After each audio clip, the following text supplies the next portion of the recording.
Fala, Zupa, tudo bem? Boa noite, Marcela, boa noite, Mari, boa noite ao fã de esportes. Todo mundo na expectativa, né, de ver a seleção brasileira jogar, por dois motivos. Primeiro, porque faz tempo que não joga. Segundo, porque a última vez que jogou não foi bem. Terceiro, na verdade, porque os jogos são grandes e tá todo mundo curioso para ver. E quarto, porque a gente quer saber como é que vai ser a pressão em cima do Dorival Júnior. Porque veio o Neymar, não veio mais, então tem muita coisa. Tem são muitas camadas, como diria o outro. Fala, Mari, tudo bem? Boa noite. Tudo bem, amigos? Boa noite pro Fã de Esporte. Sim, muitas camadas. E Dorival segue em teste, né? Vai ter que responder mais uma vez. Pois é, e são dois testes importantíssimos. É o nosso primeiro assunto neste Sport Center, Seleção Brasileira para vocês. O que poderia ser uma história de filme de herói virou terror para o técnico Dorival Júnior. Tô falando do retorno de Neymar à seleção brasileira nesta data FIFA. Depois de mais de um ano parado por lesão e longe da seleção, a volta do camisa 10 poderia acontecer diante da equipe que o fez sofrer a primeira grave lesão da carreira, a Colômbia. O craque foi cortado novamente por questão médica. É natural que montamos praticamente todo o trabalho em cima de um possível retorno desse jogador. Acabou não acontecendo por um problema e nós temos que respeitar isso, aguardando e na torcida para que ele se recupere rapidamente. Mas o que aconteceu ao comandante do Brasil foi adicionar mais um problema aos outros. Porque com ou sem Neymar, o time chega muito pressionado por resultados nestas duas rodadas. Quinto colocado na tabela das eliminatórias, o Brasil ainda não definiu a classificação para a Copa do Mundo. Para mim, as últimas 3 datas FIFA foram muito importantes e nós percebemos que houve uma evolução de rodada a rodada. É natural que nós não tivéssemos aquilo que nós esperávamos, que seria um resultado positivo dentro de tudo isso. Porque, senão, ao contrário, hoje estaríamos na segunda colocação. Eu estaria também tranquilo e satisfeito? Não. Tão preocupado quanto estou hoje. Da mesma forma, tentando buscar correções, melhorar todos os aspectos que estejamos apresentando. Hoje, depois de 4 meses, nós estamos revendo todos esses jogadores e tentando reativar tudo aquilo que vinha sendo feito, desenvolvido. Eu espero que continuemos nessa melhora, nessa crescente. Nesta quinta-feira, o Brasil enfrenta a Colômbia, no Mané Garrincha, às 9h45 da noite. Confronto direto entre duas equipes que têm apenas 1 ponto e 1 posição de diferença, com os colombianos à frente. Um tropeço aqui deixaria a recuperação para o clássico contra a Argentina e pode custar a permanência desta comissão. Eu volto a falar isso, nós estamos num processo sim de uma recuperação, isso vem acontecendo de uma maneira gradativa, estamos buscando encontrar aí um caminho que nos dê aí e faça com que alcancemos resultados com um pouco mais de naturalidade para uma equipe que vem melhorando a cada momento, evoluindo, tentando encontrar esse corpo necessário para que possa jogar dentro de uma naturalidade um pouco maior. Pelo menos o técnico parece ter encontrado um substituto para a falta de Neymar, o que não significa que vai jogar na mesma posição do craque. Mas João Pedro agradou nos treinamentos e é cotado para completar o quarteto de ataque, ao lado de Rodrigo, Vini Júnior e Rafinha. O João ele flutua muito, mas é um homem que tem chego muito dentro da área, jogando assim na sua equipe, ora como um homem mais de referência, ora como um segundo homem. Eu acho que ele tem que coordenar essa característica que ele possui e, em cima de tudo isso, buscarmos aí tirar o melhor de cada um. Eu acho que é um jogo importante, né? Tendo a nossa casa contra uma grande seleção. Eu acho que a gente tem que focar essa semana, fazer um grande trabalho para apresentar um bom futebol e poder vencer a partida.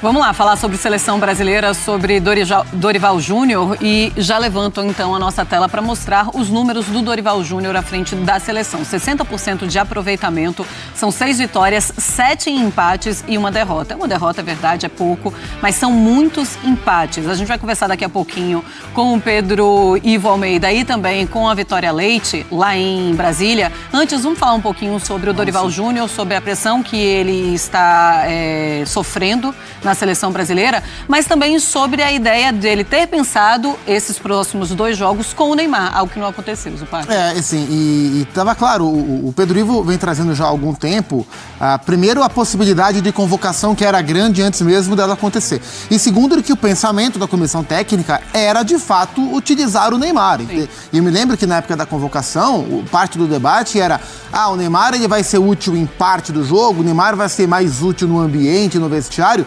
Na cabeça do Dorival, o Neymar ia jogar contra a Colômbia, onde o pau come todo jogo, ia jogar no Monumental de Núñez contra uma Argentina que também faz um jogo muito duro. Essa era a ideia e quando a gente liga as coisas, né, o futebol aquém do esperado da seleção, a pressão em cima do Dorival e o pedido de socorro quase do Dorival para o Neymar Júnior, a gente vê como o Dorival depositava no Neymar também muita expectativa para que a seleção respondesse e salvasse a pele do próprio trabalho. Não tem Neymar, taticamente a opção deve ser pelo João Pedro, a gente falou bastante sobre isso ontem, mas é uma seleção, Marcela, que assim, o começo da trajetória do Dorival na seleção brasileira tinha o atenuante da zona que estava o contexto quando ele pegou.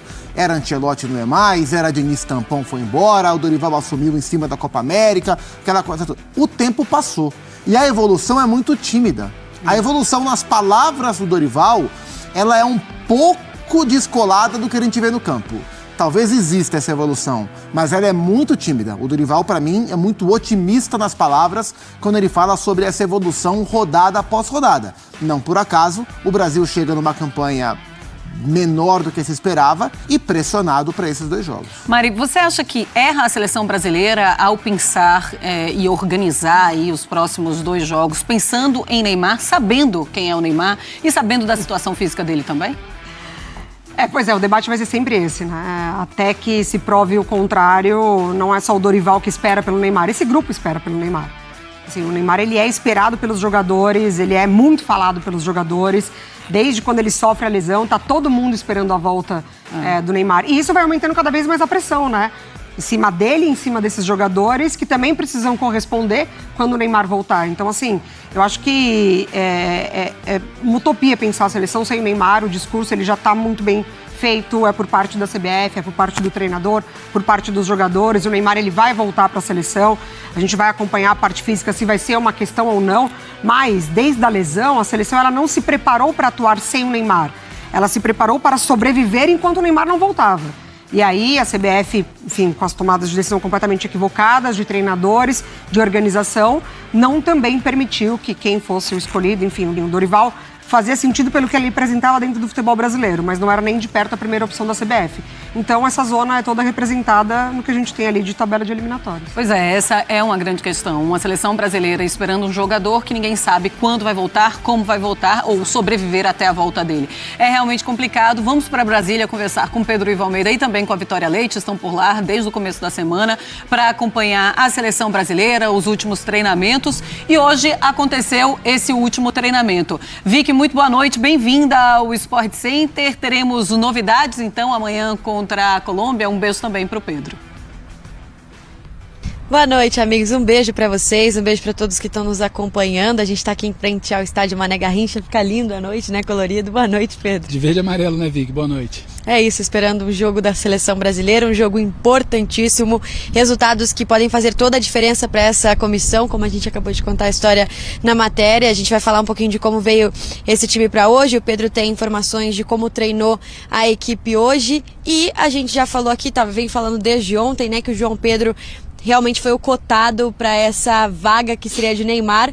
Vai jogar de uma maneira completamente diferente do Neymar, mas é o 11º cara ali que de fato tinha essa vaga garantida, se não tivesse sido a questão médica do Neymar, né, Pedro? Tudo bem, Vicky? Um beijo para você mais uma vez, Marcela, Mari, Zupa, um beijão para quem nos acompanha aqui em mais um Sport Center. ao Fã do Esporte ligado aqui na cobertura direto de Brasília. Ontem mesmo aqui nesse mesmo horário, né, no Sport Center, o Zupa até comentava, a gente batia um papo, a gente já trazia informação da preferência pelo João Pedro, que participou de enorme parte da atividade tática de ontem lá no Bezerrão, lá no Gama. E hoje o Dorival ainda chegou a fazer um mistério, um jogo de palavras, dizer que estava em dúvida, que ia fazer alguns testes na atividade do Mané Garrincha, que não era exatamente o que o pessoal estava perguntando. Disse que era algo perto do que vinha sendo noticiado, mas tinha algumas dúvidas. Perguntamos até diretamente se João Pedro jogaria. Ele falou, vamos deixar para ver amanhã. Mas tão logo o treinamento foi fechado para a imprensa, fechado para quem estava ali tentando acompanhar, Dorival distribuiu os coletes, montou seu time, fez até uma atividade tática um pouco mais pegada, um pouco atípica, até para uma véspera de partida, e testou a formação de ontem, repetiu a formação de ontem, a formação que vai entrar em campo amanhã. O João Pedro, ele entra nessa última vaga ali de titular, mas não necessariamente ele entra na função de Neymar. Pelo contrário, até perguntávamos, o Dorival fala em flutuar, circular, mexer um pouco para lá e para cá, não ser aquele homem de referência, não está entrando no time um centroavante, um camisa 9, um cara que vai ficar parado lá na área, pode sim essa função de, às vezes, arrastar um pouco mais a última linha, pisar na área para finalizar, mas vai sair bastante, vai flutuar, vai buscar gerar jogo ali, seja com Vini, seja com Rafinha, seja com Rodrigo, quarteto ofensivo confirmado, só para passar o time, né? Alisson no gol, Wanderson pela direita, Marquinhos, Gabriel Magalhães e Arana na esquerda, nenhuma dúvida na linha defensiva. Pintou ali algum princípio de interrogação no meio de campo, como a gente está vendo aí agora na escalação, voltando Alisson, o Wanderson, Marquinhos, Gabriel Magalhães e Guilherme Arana, e ali no meio. Ontem na atividade, o Dorival chegou a testar por alguns minutos André com o Joeliton. O PAC também debatia aqui, a gente traz a informação, porém mantidos Gerson e Bruno Guimarães no treinamento de hoje, mantidos também para o início da partida de amanhã. E lá na frente a dúvida que ficava, João Pedro confirmado, Rodrigo pela direita, Rafinha pela esquerda e o Vini ali flutuando, partindo do centro, mas pode cair pela beirada, pode ocupar também a área. Então é o que o Dorival tenta fazer. Agora me chama muita atenção, tal qual Marcela, Zupac, Mari, ele fala abertamente que ele montou todo um planejamento em cima de um possível retorno. Um retorno que até poucas semanas atrás ainda era uma incógnita, não sabia como ia estar a situação física do Neymar, se ele ia estar, 100% para esses confrontos, se aguentaria o tranco de um nível, um pouco acima. A exigência aqui é diferente da exigência do Campeonato Paulista, não adianta negar. Então acaba o Neymar, como disse você, vendo um filme de terror aí nessa pressão contra a Colômbia, contra a Argentina, e não só pela ausência do Neymar, porque precisa muito de um resultado se quiser se manter no cargo. E a gente estava falando aqui, por exemplo, sobre essa situação de como os jogadores vão se posicionar, né? O próprio Dorival hoje respondeu a algumas perguntas com essa mesma ideia de que não é nem definir funções, mas é tentar respeitar as funções ou pelo menos o posicionamento que os jogadores, é claro, salvo as devidas, como posso dizer, atualizações, não é essa palavra que eu quero, me ajude, adaptações, até porque vai enfrentar a Colômbia, mas ele disse que por ter pouco tempo ele queria manter os jogadores em seus respectivos posicionamentos dos seus clubes, né? Então por isso a gente está vendo o Rodrigo pela direita, o Rafinha pela esquerda, enfim, o Vini tá por dentro, né? Até a gente mas associando muito com o Rafinha pela esquerda, né? Sim, assim, também joga pela esquerda no Real, então ele falou muito sobre isso. E aí quando a gente vê esses cortes da seleção por questões médicas, o Neymar é um deles, a gente vê que, por exemplo, o Luiz Henrique, que deu resposta no começo, nas outras convocações, o próprio Paquetá, que teve a questão física também, que por isso dessa vez não chegou, não foi convocado. Isso também demonstra um pouco desse imediatismo por respostas, né, Pedro? Porque o próprio Neymar... Totalmente. Estaria vindo ali é claro, ele não está lesionado, a gente lembra, é um edema muscular que está demorando a se diluir por conta da intensidade, da quantidade de jogos e de minutos que ele vinha fazendo pelo Santos e pelo tempo que ficou parado, né? Então a gente fazer ali um equilíbrio, acabou desequilibrando essa conta. Então não ter 100% esses jogadores e até o contando com o momento deles mostra o quanto vem pressionada essa comissão, porque eles precisam de resultado agora, né? Então, por isso, acho que até o posicionamento da seleção e essas escolhas tem a ver com isso, né, Pedro? Não tem um projeto a longo prazo, que tem uma necessidade de resultado imediato. Então, quem vai estar em campo é quem está 100% para brigar contra a Colômbia, para brigar contra a Argentina. Não é se o Luiz Henrique e o Igor estão começando a encaixar, então eu quero ter eles no grupo aqui para treinar, para encaixar movimento, para deixar algo mais automatizado. Dá para jogar? Não dá, então sai. Paquetá, tá inteiro? Não, vem de 2 lesões. Mas está jogando na Inglaterra, mas não está inteiro. Então eu preciso de gente inteira porque eu preciso de resultado. Então é sempre isso. A necessidade do resultado atropela qualquer desenvolvimento a longo prazo. Foi assim no início do ciclo, é assim na metade do ciclo e muito provavelmente será assim até o final do ciclo da Copa de 2026. E ele falou, o Dorival, ele realmente bateu nessa tecla hoje também durante a coletiva. Foi uma coletiva longa, né, em que apesar de ter tentado despistar essa questão da pressão e também essa questão da escalação, ele falou sobre isso, principalmente sobre essa questão das funções, essa questão da falta de tempo e da tentativa de dar continuidade a um trabalho que sempre sofre. Aí ele falou de 21 cortes em 6 convocações, então é um número bem alto também. E essa dificuldade de encontrar os principais, né? A gente tem os principais nomes, é claro, mas a gente vê aí o João Pedro aparecendo mais uma vez na convocação e já entrando com essa responsabilidade de ser titular diante da Colômbia, amigos. Tá certo, daqui a pouquinho voltamos com a Vitória e também com o Pedro. Quero mostrar o João Pedro nesta temporada. O João Pedro que vem muito bem nesta temporada, jogador do Brighton. E ele em 25 jogos, ele é o 10º no ranking do time. Então ele começa a deslanchar mesmo na temporada depois. 15 participações em gols, ele é o primeiro no ranking do time. 8 gols. 7 assistências, finalizações no alvo, 18, ele é o segundo nessa questão, e chances criadas, 26, ele é o quarto. Só que por ele ser o 10º jogador no ranking do time em número de jogos, ele ser o jogador que mais tem participação em gols, ser o artilheiro e também ter mais assistências, é o que chama muita atenção. Gustavo Zupac, e é isso que faz mesmo o Dorival olhar de um jeito especial para o João Pedro, e ele merece essa vaga? Assim, dados os jogadores disponíveis para serem convocados, para mim ele merece essa vaga. A gente falou ontem, eu até acho tecnicamente, talvez o Savinho com mais recurso, mas não é uma questão de escolher só os melhores, e sim quem melhor se encaixa para aquilo que o time precisa. O Brasil tem poucos centroavantes natos, não só disponíveis para essa convocação, tem poucos centroavantes natos convocáveis a ponto de você falar, dá a 9 e confia. Em condições, essa 9 seria do Pedro. Ninguém mexeria nessa condição do Pedro. Mas o Pedro não tá, o Richarlison não tá, o Gabriel Jesus não tá, o Yuri Alberto estava na pré-lista, o Dorival optou por não chamar, e até porque o Yuri não é um centroavantão também de ficar lá. O próprio João Pedro, a gente viu aí a tela de gols dele, ele é, em termos de gols marcados, assistências, o destaque do Brighton na temporada, mas o grosso dos gols que o João Pedro fez pelo Brighton não foi jogando de 9, foi jogando de ponta de lança, de segundo homem atrás do Dani Welbeck.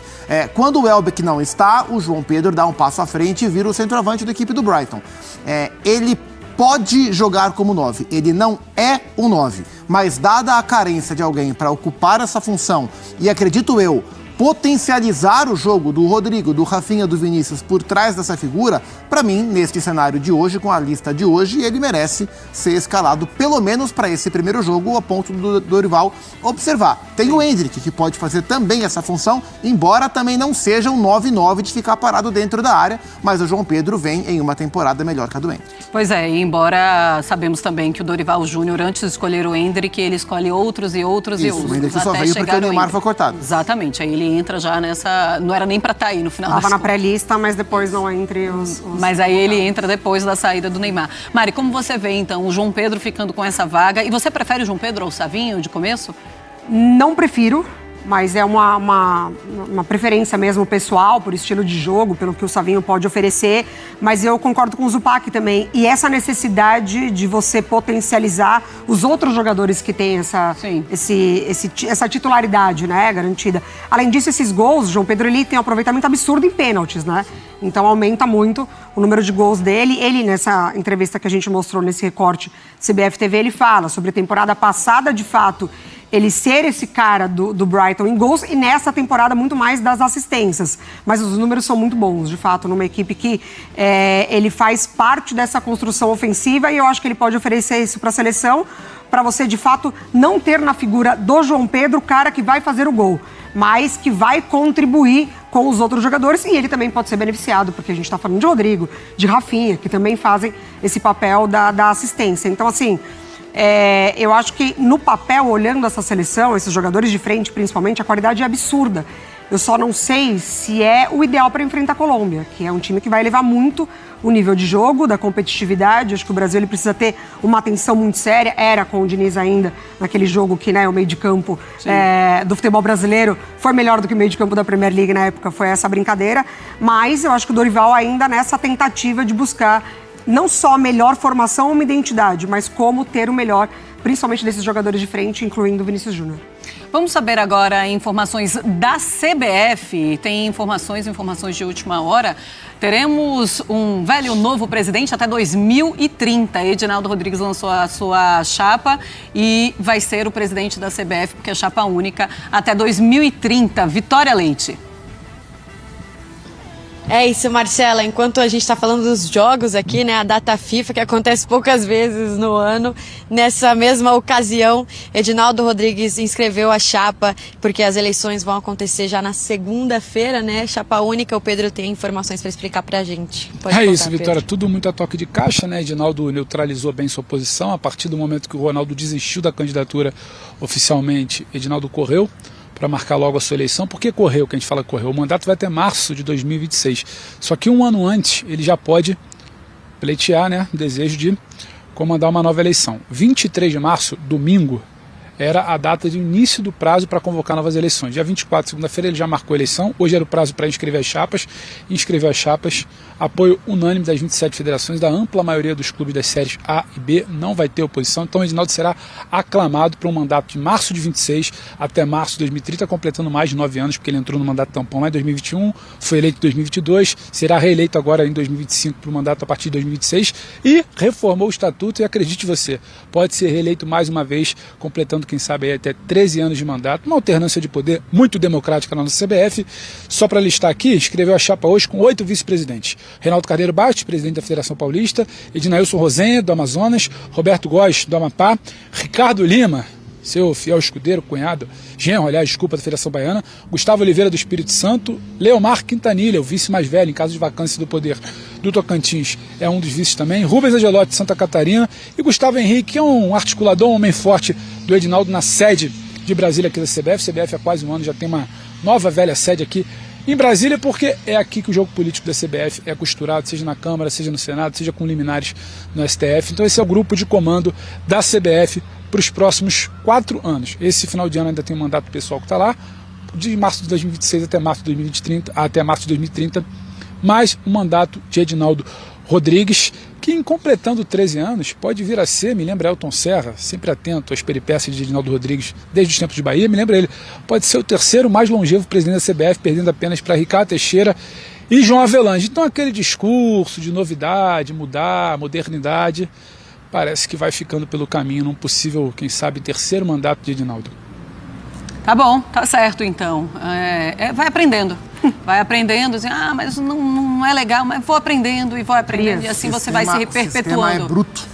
Para não dizer outra palavra. Exatamente. Né? Exatamente. Bom, vamos lá então. Pedro, Vitória, obrigada então por todas as informações. Bom trabalho para vocês. Obrigado a você, Marcela. Beijo, Valeu. amigos. Bom trabalho. Beijo, Vicky.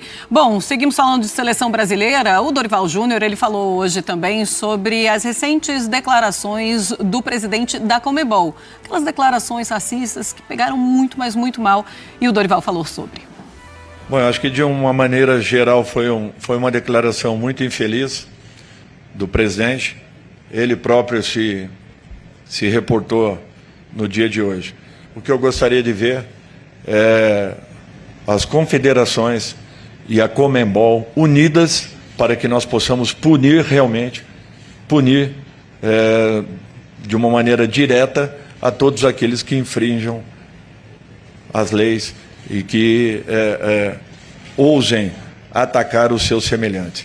Eu acho que isso daí é uma decisão de toda a nossa sociedade de um modo geral. E nós precisamos estar muito mais juntos e próximos, cobrando das autoridades a todo momento uma tomada de posição definitiva, até porque nós, da CBF, todos nós que aqui estamos, sempre fizemos atividades internas justamente visando o conhecimento de tudo que é provocado por situações como essa. Qualquer tipo de situação que envolva seres humanos desrespeitados terão que ser punidos com o rigor da lei. É tudo que nós queremos que aconteça. Muito bem, Fãs de Esportes ainda neste